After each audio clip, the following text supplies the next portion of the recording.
নমস্কার বন্ধুরা, টুম্পার হেসেল ঘরে আজ আমি আপনাদের জন্য বানিয়ে দেখালাম মাছের ডিমের বড়ার তরকারি। কেমন লাগলো রেসিপিটা কমেন্ট করে জানাবেন। ভালো লাগলে লাইক, শেয়ার আর সাবস্ক্রাইব করে দেবেন। পাশে থাকা বেল আইকনটি প্রেস করবেন, যখনই আমার নতুন কোনো রেসিপি আসবে সবার আগে পৌঁছে যাবে আপনার কাছে নোটিফিকেশন। ভালো থাকবেন, সুস্থ থাকবেন, সবাইকে ভালো রাখবেন। ধন্যবাদ।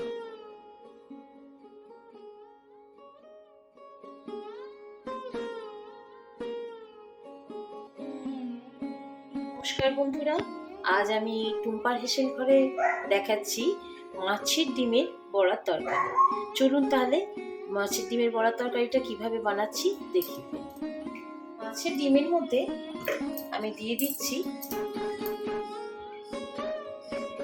ময়দা, রুল ময়দা। এটা আমি এই রুল ময়দাটা আন্দাজ মতো নিয়ে নিয়েছি, আপনারাও আন্দাজ মতো নিয়ে নেবেন। দিয়ে দিলাম, দিয়ে দিচ্ছি খুব সামান্য একটু নুন আর সামান্য একটু হলুদ। এগুলো দিয়ে আমি এবার মেখে নেব। এইভাবে আমি মেখে নেব। একটু চটকে চটকে মাখবেন যাতে ডিমগুলো ভেঙে যায়, বড়াগুলো যেন সুন্দর হয়, সেজন্য একটু ভালো করে মেখে নিতে হবে। মাখা আমার হয়ে গেছে, চলুন এবার ভাজার দিকে যাই। গ্যাসে কড়াই চাপিয়ে দিয়েছি, কড়াইটা আমার গরম হয়ে গেছে। আমি ডিমগুলো, মাছের ডিমগুলো ভাজবো, তার জন্য একটু বেশি পরিমাণে তেল দিয়ে দিলাম। তেলটা একটু গরম হোক। তেলটা গরম হয়ে গেছে, আমি এবার ডিমগুলো ভেজে দেব। এরকম একটা ছোট্ট একটা ডাবু হাতার সাহায্যে আমি ডিমগুলো ভেজে দেব। এরকম ছোট্ট একটা ডাবু হাতা হলে পরে ডিমের বড়াগুলোর শেপগুলো সুন্দর হয়, ভাজাটাও ভালো হয়।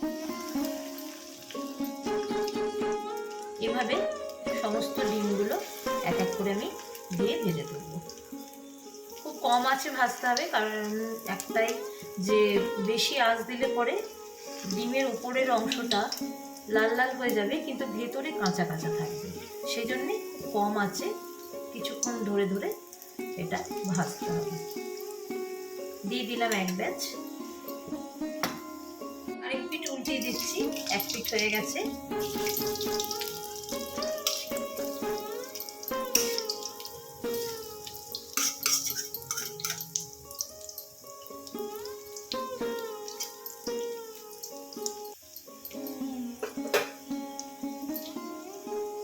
বড়াগুলো ভাজা হয়ে গেছে, আমি এবার তুলে নিচ্ছি।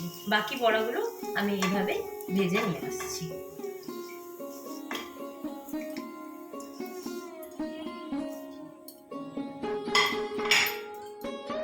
সমস্ত মাছের ডিমগুলো আমার ভাজা হয়ে গেছে। এবার ওই তেলের মধ্যে দিয়ে দিচ্ছি আমি সামান্য একটু হলুদ,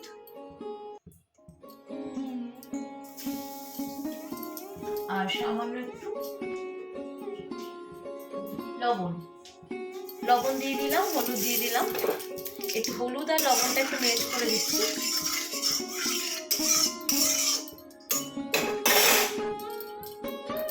দিয়ে দিচ্ছি এবার কেটে রাখা আলুগুলো। এই আলুগুলো দিয়ে আমি লাল লাল করে ভেজে দিচ্ছি।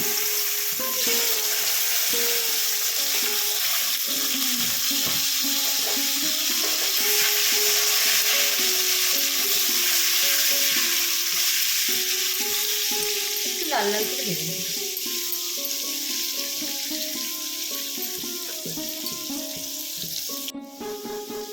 আলুগুলো আমার ভাজা হয়ে গেছে, আমি তুলে নিচ্ছি। এবার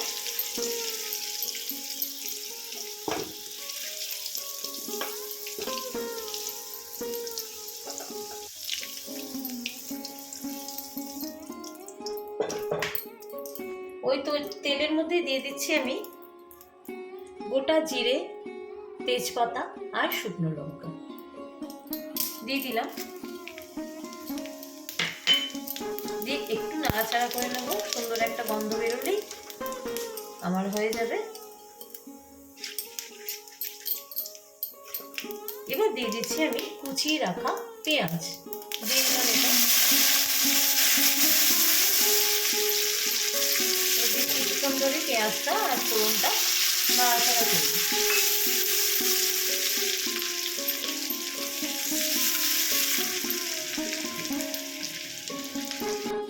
ফোড়নের সুন্দর গন্ধ বেরিয়ে গেছে, পেঁয়াজটাও আমার ভালো ভাজা হয়ে গেছে। এবার আমি দিয়ে দিচ্ছি এর মধ্যে রয়েছে টমেটো বাটা, আদা বাটা আর পেঁয়াজ বাটা। আমি সব মিক্সিতে পেস্ট করে নিয়ে এসেছি, ওটা আমি এর মধ্যে দিয়ে দিলাম।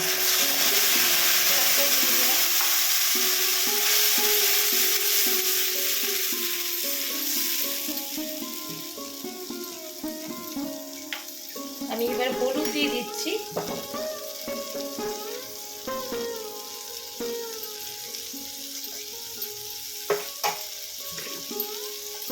হলুদটা দিয়ে মিশিয়ে দিলাম।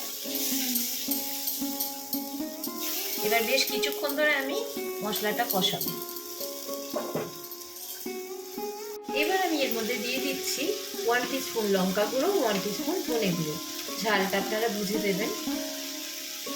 আমি 1 টিস্পুন করে দিয়ে দিলাম সবটাই, দিয়ে একদম মিশিয়ে দিলাম।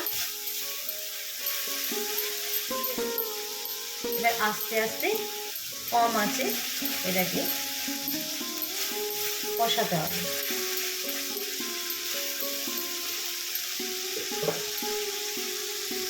ওয়ান টিস্পুন মতন চিনি আমি দিয়ে দিচ্ছি এর মধ্যে, 1 টিস্পুন দিয়ে দিলাম, দিয়ে মিশিয়ে দিলাম। সামান্য একটু জল দিচ্ছি কষানোর জন্য। এই সময় আমি দিয়ে দিচ্ছি আলুগুলো। এই সময় আলু দিচ্ছি যাতে সেদ্ধটা ভালোভাবে হয়ে যায়। আলুটা দিয়ে দিলাম, আলুটা দিয়ে এবার কষাবো।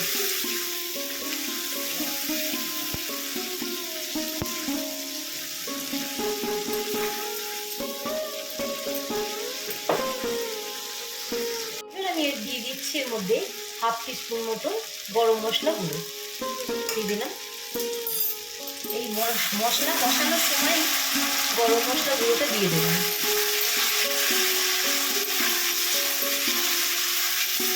অনেকেই নামানোর আগে দেয়, কিন্তু আমি এই মশলাটা কষানোর সময় গরম মশলা দিয়ে দিই। আর একটু জল দিচ্ছি আমি, আর একটু জল দিয়ে কষিয়ে নিচ্ছি।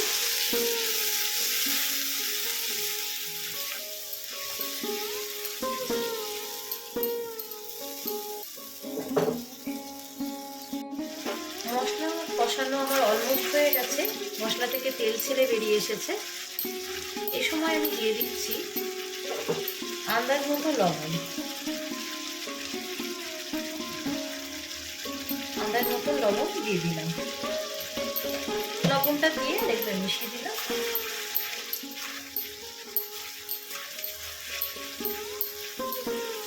এবার পরিমাণ মতন জল আমি এর মধ্যে অ্যাড করছি। এই বাটির 1 বাটি মতন জল আমি দিয়ে দিলাম।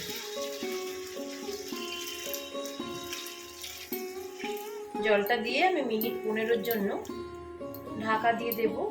আলুগুলো সেদ্ধ হয়ে যাবে। দিয়ে দিলাম ঢাকা, ফিরে আসছি 15 মিনিট বাদে। এলাম মিনিট 15 বাদে, ঢাকাটা খুলে দেখি ঝোলটা অনেকটাই আমার হয়ে গেছে। আমি এবার এর মধ্যে ডিমগুলো দিয়ে দেবো, মাছের ডিমের বড়াগুলো দিয়ে দিলাম সবগুলো। ঝোলের মধ্যে আরেকবার মিশিয়ে 1 ফুট দিয়ে দেবো।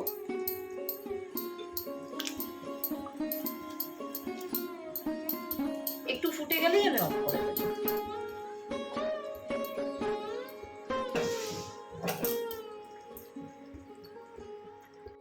টুম্পার হেসেল ঘরে আজ আমি আপনাদের জন্য বানিয়ে দেখালাম মাছের ডিমের বড়ার তরকারি। কেমন লাগলো রেসিপিটা অবশ্যই কমেন্ট করে জানাবেন। ভালো লাগলে লাইক, শেয়ার আর সাবস্ক্রাইব করে দেবেন। পাশে থাকা বেল আইকনটি প্রেস করবেন, যখনই আমার নতুন কোনো রেসিপি আসবে সবার আগে পৌঁছে যাবে আপনার কাছে নোটিফিকেশন। ভালো থাকবেন, সুস্থ থাকবেন, সবাইকে ভালো রাখবেন। ধন্যবাদ।